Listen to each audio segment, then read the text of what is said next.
Come on, at least wear a suit, you broke loser. Don't tell me you don't own one. Daniel said to me with a loud laugh. The classmates I was reminiscing with also looked shocked. I do own a suit, I retorted, irritated by Daniel's words. I couldn't understand why I had to feel irritated in what was supposed to be a joyful place. Daniel has always looked down on me. It's about time I made him understand. I had made a certain decision. My name is Mike Jones, I'm 30 years old. As a child, due to my dad's job, we moved a lot. When I was in the 7th grade, my dad got transferred again, and we moved to the countryside. Sorry for another transfer, but it looks like this will be the last one, my dad told me cheerfully. Changing schools was a pain for me, being shy and introverted, but knowing it was the last time made me feel relieved. The middle school I transferred to was much smaller compared to my previous one, but all my classmates were kind, and I was excited for the new life ahead. However, there was one person who didn't think well of me. That was Daniel Rickley. Hey, nerd. Stop just studying all the time. Daniel would pick on me at every opportunity. I was just copying notes. Shut up. Don't talk back. Especially when you don't even have a mom. Daniel intimidated me by raising his voice. My mom passed away due to illness when I was little. I wish I could talk to her if possible. But that's impossible. Hey Daniel, don't say things like that. When I looked sad, my classmates often stood up for me. But that only seemed to make Daniel less amused, and his taunts continued until we graduated middle school. Whenever I scored well on tests, he'd accuse, "You must have cheated, right?" And when I, being in the track team, recorded a good time, he'd claim, "That's a false start, do it over." Daniel thoroughly disliked me. I spent my middle school years avoiding him. My turning point came during high school entrance exams. I heard rumors that Daniel was going to a different school out of state, so I intentionally chose a high school close to my middle school. I thought I'd be free from Daniel. That's all I was thinking. Just as I wished, we went to different high schools, and I no longer had to deal with Daniel. I felt an indescribable sense of relief. I made new friends in high school and enjoyed my life there. I joined the track team again and spent my after-school hours working up a good sweat together with my teammates. It was a truly fulfilling and fun time, unlike my middle school days. After enjoying my high school life, I got a job at a sewing factory right after graduating. Though I wanted to go to college, I didn't want to burden my dad, who raised me on his own, any further. My dad had said it was okay for me to go to college, but I turned down the offer and started working at the factory instead. The job I landed was at a sewing factory for an apparel company. It wasn't that I had any particular interest in clothes, but this factory was the only place willing to hire someone with just a high school diploma like me. Until I got this job, I had never even touched a sewing machine, much less knew anything about making clothes. However, my bosses and co-workers taught me everything kindly and so patiently. 5 years into the job, I had finally learned all the tasks in the factory. Hey Mike, I can't get this right. Oh, let me do it. I think you should do like this. I see. You've been impressive lately. I need to work harder. My senior coworker, Harper, said with a laugh. I, who didn't have any special qualities, had become knowledgeable in sewing. My colleagues depended on me. life was fulfilling until that day. That day, something happened. I went to the factory as usual and was planning what to do on that day with Harper. Suddenly, the entrance got noisy. "Is there something special happening today?" I asked Harper. She also looked confused. Our boss said, today there's supposed to be an important deal. I turned my gaze towards the factory entrance. And there he was, Daniel, the last person I wanted to see. I rubbed my eyes and looked again, but it was definitely Daniel. Why is he here? I kept my head down and continued working quietly. Thank you for coming all this way. Well, it's an important deal, of course. The boss was fawning over Daniel. Then, I could hear Daniel's voice getting closer to where I was. And when I finally looked up, Daniel was standing right in front of me, looking at me and laughing. He had found me. I had a bad feeling. What? You're working here? I heard you started working right after high school, but in a factory. That's hilarious. I ignored his words and kept working. Then, the boss, looking surprised, spoke to Daniel. You know each other. Mike has been working hard and has become a vital part of this factory. Daniel suddenly started laughing again. This guy is a vital part. Back in middle school, he was a complete failure, always causing trouble for everyone. I can't believe it. Daniel's words caused the boss's face to harden. Harper, who was working next to me, looked at Daniel with a puzzled expression. A failure, you say? Yes, really. Right, Mike? Daniel suddenly turned to me. Annoyed, I said, I didn't cause trouble for anyone. Can't you stop spouting nonsense? Daniel's face became slightly angry. I'm not spouting nonsense. You've been a failure since back then. How dare you talk back to me? I was at a loss for words. Then, Daniel said something shocking. Sir, if you want to do business with my company, you'll have to fire this guy. If he's here, I'm sure the company won't do well. He's a jinx. Suddenly, the factory fell silent. My colleagues looked at Daniel with shocked faces. The boss took a deep breath and then said to Daniel, "Well, let's have some tea over there," and led him to the office. I couldn't understand what right he had to try and get me fired. Daniel has always been someone who tries to get his way in everything. As I sighed, Harper looked at me with concern. Don't worry about what that person says. He's truly unpleasant. Harper offered me kind words while we worked. He's always disliked me. He just wants to make me suffer this time too.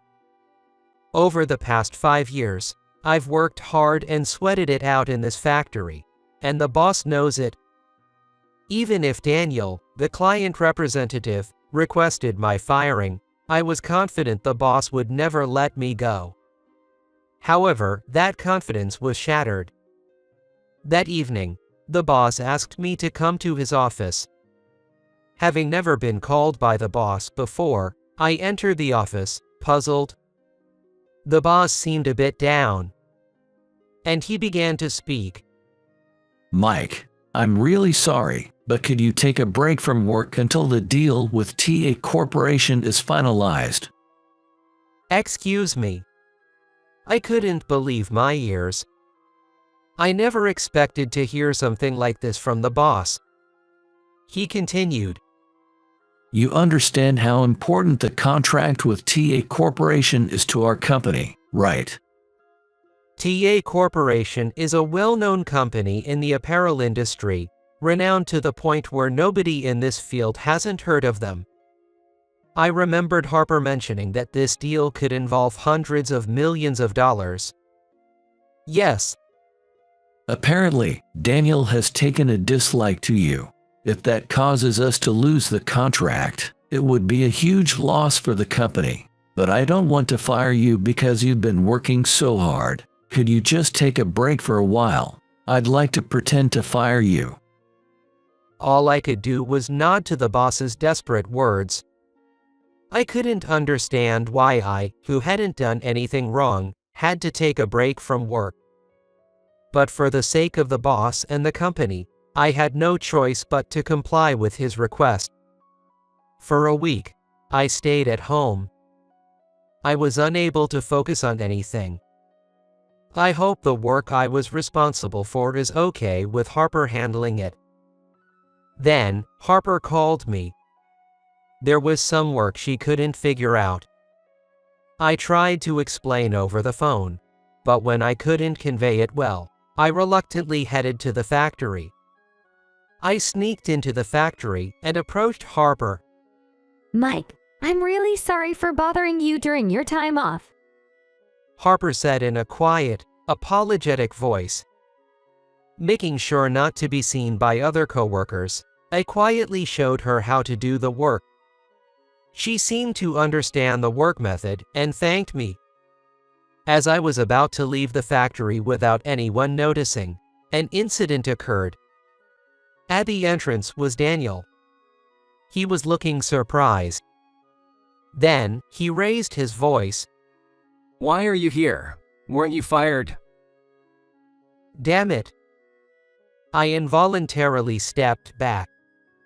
Hearing his voice, the boss came out of his office. The boss was looking troubled. "Mike." I just came back for something I forgot. I lied to Daniel on the spot. Then Daniel, scoffing at me and said, "See, you're bothering everyone. Bay's no place for a high school graduate like you to get employed anywhere. Get out of here if you understand." The boss nearby just silently watched, saying nothing. What have I done to Daniel? I was sick of Daniel's behavior. At that moment, something inside me snapped. "Daniel, why do you always have to be against me? I haven't done anything to you." Unable to hold back any longer, I raised my voice. The factory co-workers looked at me with concern. Especially Harper, who seemed about to run over to me with a worried expression. Daniel, unfazed by my words, retorted, "I hate you because you haven't put in any effort at all. Do you have any idea how hard I've worked to get to where I am today? Meanwhile, you, with just a high school diploma, are breezing through an easy job. You think I haven't put in any effort? Give me a break. Do you have any idea how hard I've worked at this factory?" Daniel burst out laughing. Anyone can work in a factory, can't they? No matter how hard I try to talk to him, I can't get through. That's what I realized at that moment. It was just a waste of time to continue this conversation anymore. I took off the place. Even after I had left, Daniel continued to laugh looking at me. As I ran, I made a decision. A few days later, I called the boss and told him I was resigning. I thought I shouldn't cause any more trouble for the company because of my presence. The boss tried desperately to stop me, but my mind was made up. After that, I started job hunting, but it was frustrating not being able to find the next job right away. However, my father said, "You've worked hard until now, so it's okay to take a break. Life is long. A little rest won't hurt." Inspired by my father's words, I spent a year doing what I wanted. Having worked earnestly for 5 years, I had more than enough savings. I'll take my time finding the next job. When the time came, I smoothly landed my next job. Then, I began working hard again. 6 more years passed, and I was now 30. My job was going well and living peaceful days. One day, I arranged to meet Mason, a middle school classmate, at a cafe for the first time in a long while. Mason was my best friend during middle school. Since we went to the same high school, we were like best friends and occasionally met up to share updates after graduating. Now, Mason works for a multinational company, traveling all over the world. I was delighted when he wanted to meet. Hey, long time no see. Mason greeted me cheerfully. It's been 2 years since we last met before you went abroad. Reuniting with Mason brought back memories, and our conversation flowed. Hey, why don't you come to the reunions? He suddenly asked. I was puzzled by what he meant. A reunion. Didn't you get an invitation about a month ago? This time, Daniel and I were organizing it, and Daniel said you wouldn't be attending the reunion. It was news to me. I hadn't received any invitation. It seemed Daniel intentionally didn't send me one, not wanting me at the reunion. I didn't get any invitation. Daniel probably didn't send it to me on purpose, not wanting me to come. Mason was surprised by my words. Is that so? I had thought you just didn't want to attend the reunion. He's the worst. Mason said angrily while sipping his coffee. Daniel being unpleasant isn't just a recent thing, actually. I told Mason everything that had happened 6 years ago. He looked at me incredulously. I'm at a loss for words that such a thing happened. Yo, I figured, but I am who I am today because of him. So, I've let bygones be bygones. Indeed, Daniel was unpleasant, but thanks to him, I was able to grow stronger. Without him, I might have remained a person with little self-confidence and no particular quality forever. Over 6 years, I came to think this way. What about the reunion? Daniel will be there too. Want to skip it? Mason asked, considering my feelings. I laughed and said to Mason, since we're here, I'll attend. Mason smiled happily. Honestly, I was a bit afraid of meeting Daniel. He would probably just insult me again. But I am not the same person I was 6 years ago. I decided to attend the reunion with pride. After promising to meet at the reunion, we parted ways to go home. I was truly grateful to him. If I hadn't met him today, I would never have known about the reunion.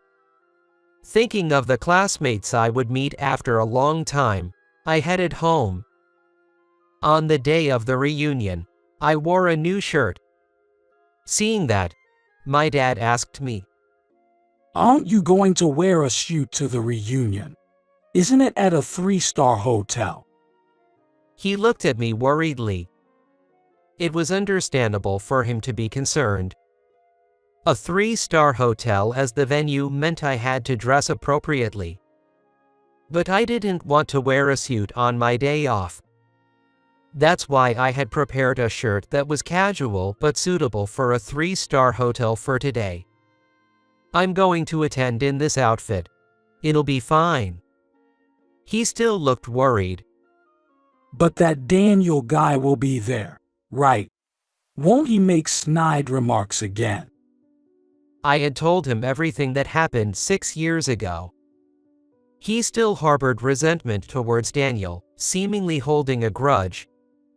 I reassured him, even if he makes snide remarks, it's okay, I don't care anymore, and smiled.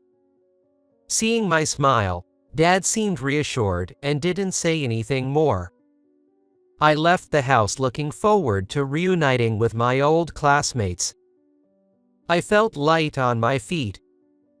Entering the 3-star hotel, I was greeted by a grand chandelier and a glamorous atmosphere. Filled with anticipation, I made my way to the hotel's restaurant. Mike, thanks for coming. Mason ran over to me, looking happy. Hey, I'm so excited about today. I smiled naturally just by talking to him. We entered the restaurant.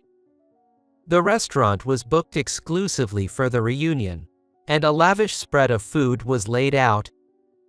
Even though the reunion hadn't officially started, many of my old classmates were already there, engaged in lively conversations. Seeing me, my classmates approached with cries of joy. Mike, it's been since middle school graduation. It's so nostalgic. My classmates approached me cheerfully. We were engaging in endless conversations about the silly and funny stories from our middle school days. Before I knew it, the reunion had started, and my classmates began to gather around one after another. Daniel has really made something of himself, hasn't he? A classmate suddenly started talking about Daniel. What's so great about him? I asked, genuinely curious. The classmate quickly started explaining. He's apparently the sales manager at TA Corporation. TA Corporation, as in that big company. Daniel was always smart, wasn't he? He's the most successful among us. And he's even pushing forward deals with that major apparel manufacturer. So, Daniel became a manager right after I left my previous job. Well, it's none of my business. As I was thinking this, the entrance to the restaurant became even noisier. Oh, speak of the devil. There stood Daniel. And he dressed in a fine suit. I involuntarily looked away. Daniel didn't know I was attending this reunion. In fact, he had intended not to invite me. I thought he would freak out if he found out I was here. I looked at Mason. In a low voice, Mason told me, "You haven't done anything wrong. Just stand tall and proud." Mason's words eased my mind a bit. I shouldn't care about Daniel at all. "Thanks, Mason," I said, and continued our conversation. But soon, Daniel spotted me and looked as if he had seen a ghost, probably not expecting me to be here. He raised his voice. Why are you here? You weren't invited. Daniel's face turned red with anger. Mason invited me to the reunion. If it's a middle school reunion, I have every right to attend, don't I? Daniel reacted immediately to my words. I don't consider you my classmate. It's presumptuous of you to come to the reunion without my permission. Hearing Daniel's words, the surrounding classmates began to murmur. This is not the place for you. Geez, how long will he keep insulting me before he's satisfied? I was utterly exhausted. So, you'll be satisfied if I leave? Daniel scoffed. Yeah, that's right. Now get out of here. And that outfit, it's totally out of place here, isn't it? I had managed to talk a bit with the classmates I wanted to, and thought it might be best to leave as he suggested. Then, he added insultingly. Wear a suit at least, you poor thing.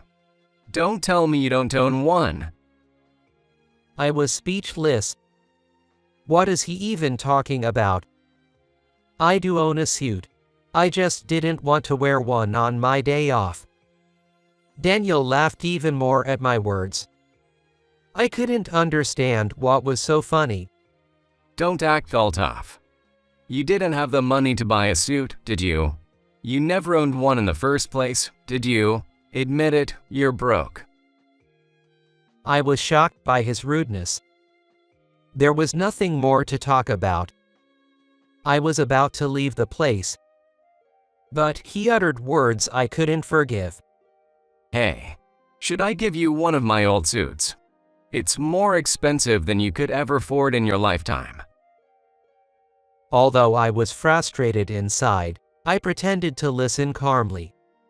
If you want to wear suits like mine, Try getting a job at a renowned company like I did. Though, that's impossible for someone incompetent like you. I reached my breaking point. I couldn't understand why he had to go that far. Just as I was about to raise my voice, Mason shouted, Mike doesn't need your hand-me-down suits. I was shocked. Mason had always been gentle, and I had never seen him shout. That Mason was raising his voice for me. I was so surprised that I almost dropped my drink. Daniel, taken aback, glared at Mason. Hand-me-downs. This suit is from KG Industries, the major suit manufacturer my company is about to deal with. Not something a poor person like Mike could easily afford. Daniel, unfortunately, could you cancel that deal? The room seemed to go silent for a moment. What? Daniel acted as if he hadn't heard me. No helping it. I repeated the same words. I'm asking if you could cancel the deal between your company and mine. The room fell silent. What are you talking about? My company has no deal with you. Do you really not recognize my face? You know nothing, do you? I couldn't help but question Daniel, but he just laughed. What's with that tone? You're Mike the incompetent, right? There's no other option. I realized it was pointless to talk to Daniel and handed him my business card. Sorry for the late introduction. I'm Mike, the president of KG Industries. I mistakenly made a contract to create a collaborative product with your company, but I'd like it to be annulled. What? President of KG Industries. Daniel's face turned pale. Seeing Daniel's reaction, Mason said, That's why I told you he doesn't need your suit, he has plenty without yours, and burst into laughter. Yes, I am the president of the major suit manufacturer, KG Industries. Becoming president was triggered by the incident 6 years ago. After quitting my job, I struggled to find new work.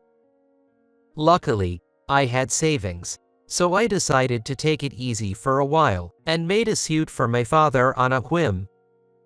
My father wore suits to work every day, and I wanted to make a stylish suit for him. The suit was quickly finished, and when I gave it to my father, he was delighted, making me feel proud. My father wore the suit I made to work the very next day. That evening, he asked me if I could make 2 more suits. Apparently, his colleagues wanted one after seeing my father's suit. Of course, I made suits for his colleagues too. Then the next day, someone else requested one. This cycle continued, and the demand for my suits grew. A month later, I was swamped with orders for dozens of suits. I was surprised that a suit I made on a whim became so popular. Seeing this, my father suggested, "Why don't you start a company?" Indeed, if I could manufacture suits in a factory, I could sell them immediately without making customers wait. Inspired, I decided to establish a company. Starting a business required a substantial amount of money, and I even took out loans, but the demand for my unique and stylish suits never ceased, and my company quickly grew. Just 6 years after founding my company, it went public and became a suit maker so famous that nobody didn't know who we were. One day, I got a direct call from the president of TA Corporation. He wanted to collaborate with my company to create a new product. Collaborating with a major apparel company like TA Corporation would only increase my company's fame. The president of TA Corporation was very enthusiastic, even saying he'd spare no expense for the collaboration. Memories of trouble with an employee from TA Corporation, Daniel, crossed my mind, but I decided to focus on a company and went ahead with the deal. However, knowing that Daniel was still an employee at TA Corporation, I started to feel I couldn't continue the deal. I didn't want anything to do with someone so disrespectful. When Daniel found out I was the president of KG Industries, he started apologizing to me, sweating bullets. I had no idea you were the president.